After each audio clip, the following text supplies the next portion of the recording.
Apoca Outposts, I want to go over an item that I would like to go over with my subscribers on how we keep our shipping containers from turning into sun ovens. Because on average, a shipping container can reach an average temperature of 144 degrees in direct sunlight, which is hot enough to cook an egg. But we do not want to cook any humans. So I want to create this simple video showing how we frame and wrap the inside of our container homes to help prevent further heat from penetrating these homes. We wrap the entire inside walls with this stuff called Reflectix Insulation. Reflectix, what this does, it also helps reflect the heat away from the container, because shipping containers can be a giant, pretty much, toaster. It will basically roast you if you're out in the desert. We have customers who are in places where it gets to 110 degrees outside.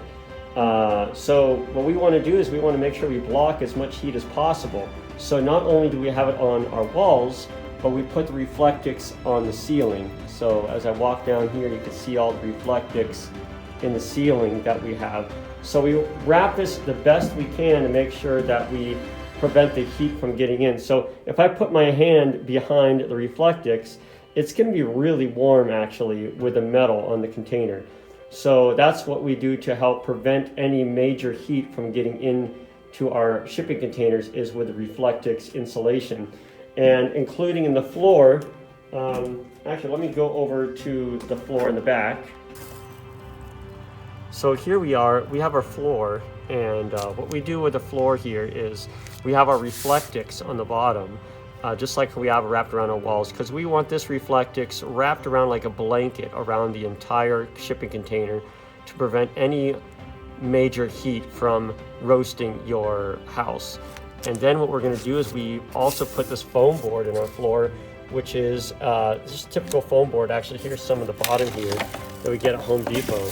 And then we have our OSB that we have on the top of it, our sheathing, that we screw and glue to the floor. And doing this just makes a really nice, well-insulated floor, and it also helps keep the heat away from getting into the container. And that's basically the first stage we do on our insulation to insulate our shipping containers. So I recommend you to use a product called Reflectix Insulation, which has made a great improvement on temperature changes in our units while adding additional insulation over it, such as rock sole or foam. We can also offer foam insulation and other methods that we have used with our customers, but this method that I have used with the rock sole and the Reflectix together has been the most affordable and productive route so far.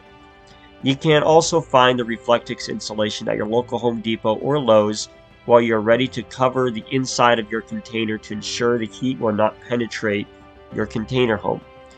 So guys, if you have any questions or have suggestions on how we can further improve insulating our units, please let us know. But again, thank you, and see you on the next video.